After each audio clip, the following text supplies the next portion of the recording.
You would have heard me talk a number of times about wanting to get in the head of the people that commit crimes of a sexual nature. Here's a video that's going to allow us to do that.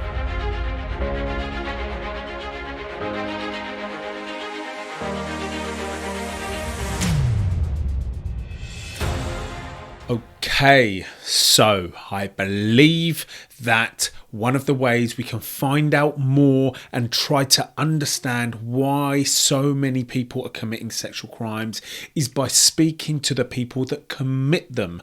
It's like they have the answers. They're the ones that can tell us about what the hell is going on in their head that is driving them or making them or tempting them to commit these horrendous sexual crimes.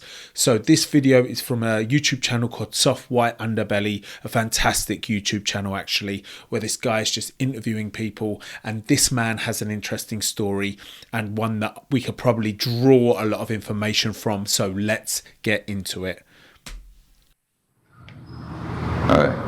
There's no, I don't know how to explain to you.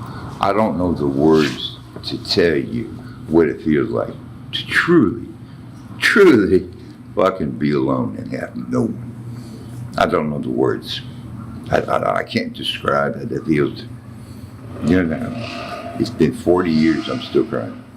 It's that much pain. How old are you? 53. So James, where are you from originally? I'm from originally Louisiana. Louisiana. What city? Shreveport. Shreveport. And what brought you to LA? Okay. Well, what brought me to LA, I just wanted a different, I wanted to change my environment. I wanted different people around me. I wanted everything to be different. I was raised by my mother and sister. Your dad wasn't around? No, my parents were never married. Oh, I see. Then my dad died when I was like 8, 7, or 8. Oh, I see. He married, had another family. So he would come every now and then. Yeah. From what I can remember from the earliest stages, earliest years of my life, I have been exposed to that all my life. I knew more about sex before I was in school than anybody else. Why is that? My mother, my father, and my sisters were all four were molested. We're molesting you. So that's what I was dealing with. And it got bad over a period of time. In fact, it got so bad I became violent to stop as a child. When I was, this is true story. I mean, what age do you think this all began with you? I did from the earliest stage I could remember. Really? Yes. Wow. Before I was in school, I remember being, in my mind right now, I remember being a child, waiting for my sister to come in the bedroom. She told me to go in and she was going to, be ready for it. Really? And I had no idea what was going on. Wow. So, there was a reinforcement, and as a child, I was subjected to force. I didn't have a choice. If I said no, it was still going to happen. I was very violent at a young age. My oldest brother was doing what he was doing and beat me to death, just to beat me up. He's 5 years older than that. There's no way I could beat him. Yeah. Our father, we had a different father. I grew up hearing on a regular basis that I was not part of it. That was living there. And that's what was going on. I caught everything, all the flack, all the bullshit, all the shit. The problem is, what they taught me that rape and sexual crimes, it's okay as long as you care about the other person. This is what you do to show the other person how much you care about them. That's what I was taught. Yeah. That it was okay to rape, that it was okay to do that, it was okay to force myself and do what I wanted to do. Okay. I was taught that was okay. Verbal abuse, psychological abuse, physical, not physical abuse. emotional, psychological abuse is what they taught me. I'm serious. Okay, and they taught me well. When I was 16, I got into trouble. I got arrested. I was locked up. My mom no longer wanted me in the household. What were you arrested for? Rape. Rape of who? My mom. Of who? My mother. You raped your mother. That's what happened.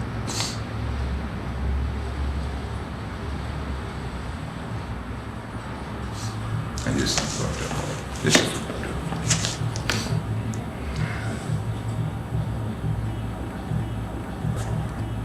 All right, when I was 16, I got arrested. I was totally banished. From the family? Okay? I'm banished. Yeah. So that means I was completely by myself. Completely. I had no one I could talk to. I had no one I could call. I had no one to cry, no one's shoulder to cry on. But I've never had that. I've never had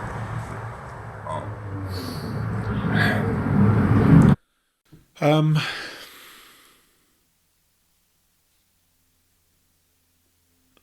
How do you feel about that story so far?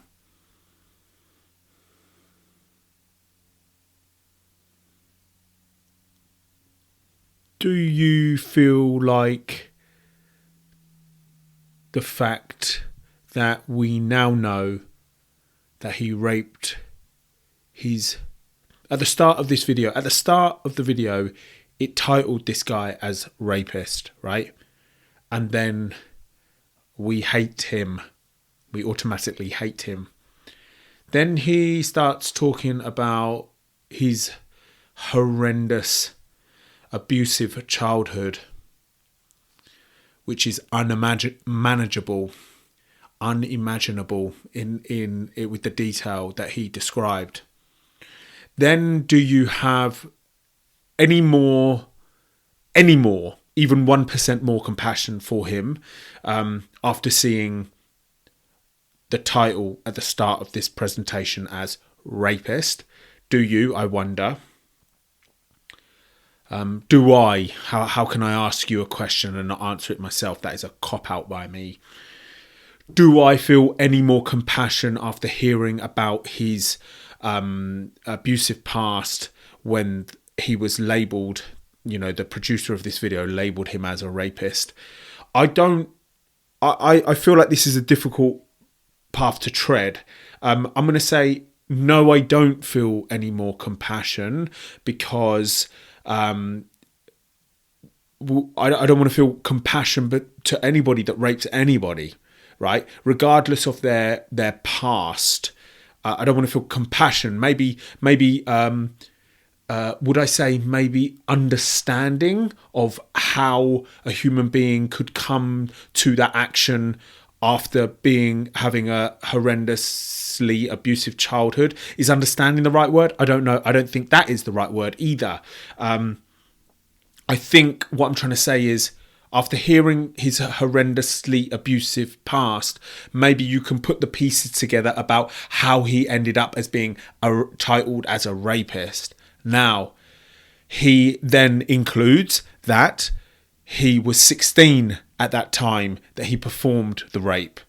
Now, how do you feel about it? Because 16 is still a child, okay? 16 is still a child. And from what he's explained, he is really just copying what was done to him to someone else.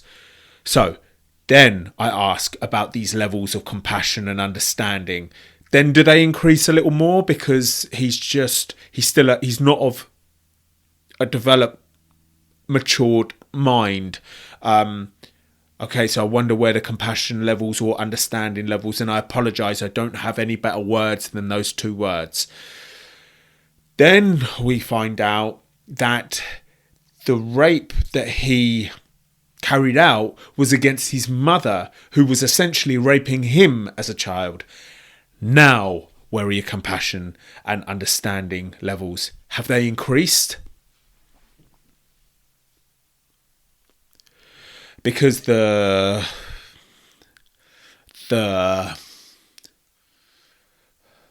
the anger in me and the animal in me is like, you got her back. That is not a way forward. That is not a way forward. But there's the animal part in me is like, you got her back.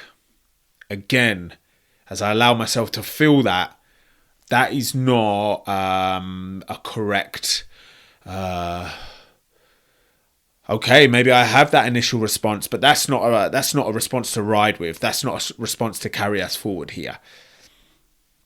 That's not a response to carry us forward. No way. It's really interesting when we think now about what we've seen so far. We saw the label of a rapist and how we felt, and now he's giving us more pieces of the puzzle. Does that change our emotions? Let's continue with the story. The worst feeling in the world is waking up in the morning or laying down at night, going to sleep. It's true. With no doubt, I'm by myself. I have no one. To this day right now, I have no one. Not one family member would do anything to him. What happened is my mom kind of lied about what happened. She lied about what happened. I did nothing except what I was taught.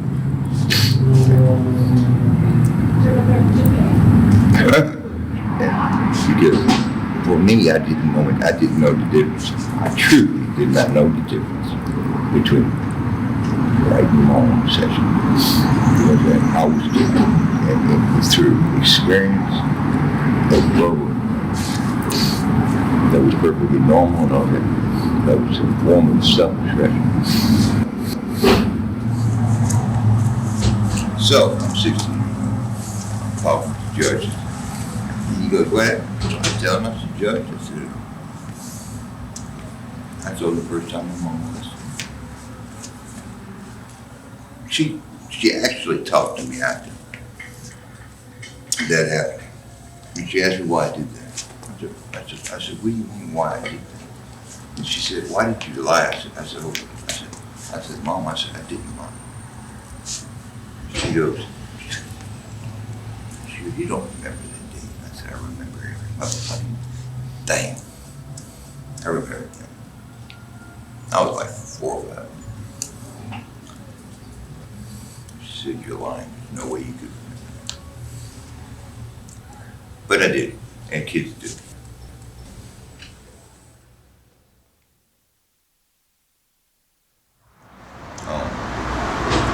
I'm violent. I can be extremely violent. Can you give me an example or two? Man, okay, I've been convicted of manslaughter. I've been convicted of armed robbery, attempted second-degree murder. I'm sorry? Attempted second-degree murder. I've been convicted of rape. I've been convicted of child molestation. All my crimes are violent. So, manslaughter? I've killed. I've been in prison for killing people. How many years did you do? I did all the, I did like 26 years over a period of time. Over 26 years, I did 18 years prison sentence. First 10 years, I did the first 10 years in prison. Tell me about the manslaughter. Huh? Tell me about the manslaughter. The what? You murdered somebody. Right, yeah. That's what I did. It was actually. I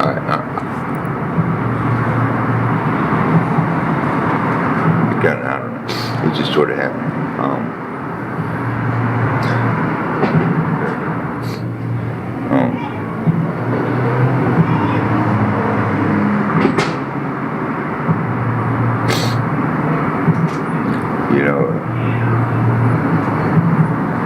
Dude, I'm going to tell you, I don't know. It was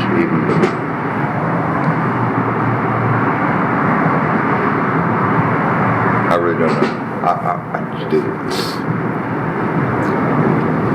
What were the circumstances? Circumstances were, I met this girl. We hooked up. I did what it is. I don't want to go into detail, but I killed him.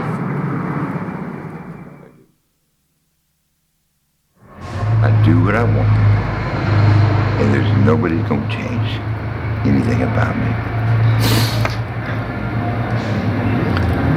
And I do whatever it takes. You know, I can become just as physical, just as violent as the next mother, and I don't like it.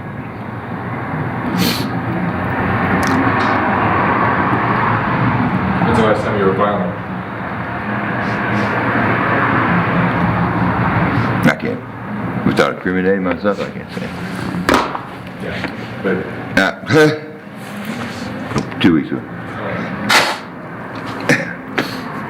That's a wrap. That's all. I can't. yeah, I don't need to know anymore. I can't. There's nothing I can do about it. Just nothing I can do about it. That's the fucked up part. There's nothing I can't. I swear to God. I can't change them. I can't change.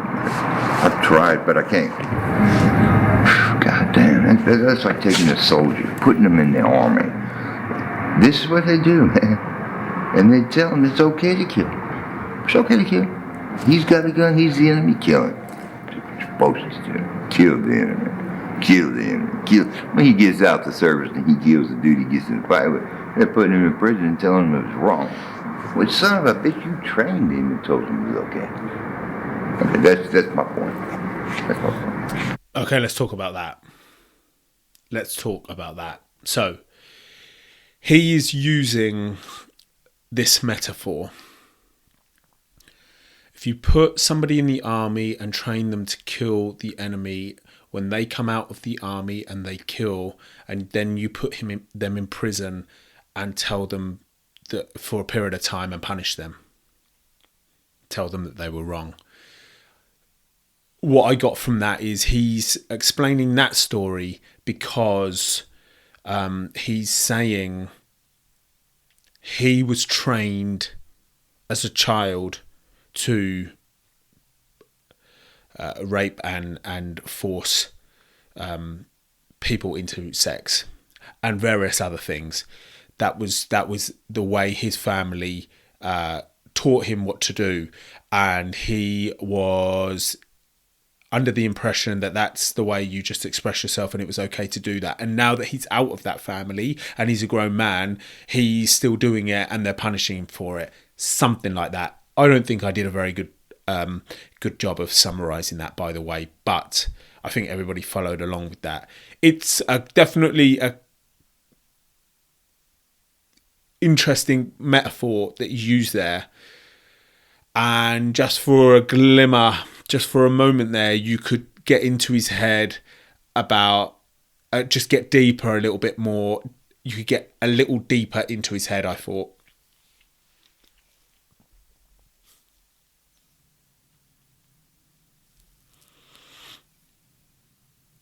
Yeah. I just don't know how to feel about it. Okay. That's the fucked up part. I had no control of that. I don't. You got these people out here hollering about, I have no one. Look at me, man. Look me straight in the motherfucking eye. Let me tell you something. I can't call my mother. I can't call my brother. I can't call my sister. I can't call my grand. I can't call nobody. But you can. So why are you telling me I don't know how you feel when you've got somebody and I don't? But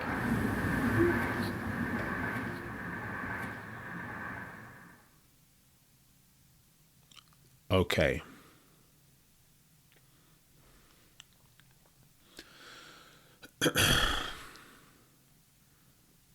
Okay. I'm just asking myself in my head, how do I feel about all of that? You know what? When I think about him, I think to myself, you've had a horrendous life. And for anybody that's watching that maybe feels, of course, this is his side of the story. And for anybody that feels possibly he has over-exaggerated the story for his benefit, okay, let's halve the severity of his story. Chop it in half it's still horrendous. So when you just take him in isolation, let me explain how I feel. When I take him as a human being in isolation, I do feel somewhat sorry for him with everything that he has had to endure. Okay? He feels like he says that he's got nobody to turn to, and he feels like the world has done him wrong. But then when I start to think about all of the people that have suffered in his hands, because yes, he spoke about the rape of his mother, but he spoke about being a violent person and that he's committed many, many crimes. He spent 26 years in prison in total. That is at the hands of many, many probably innocent people. And then I go back to the angry feeling. That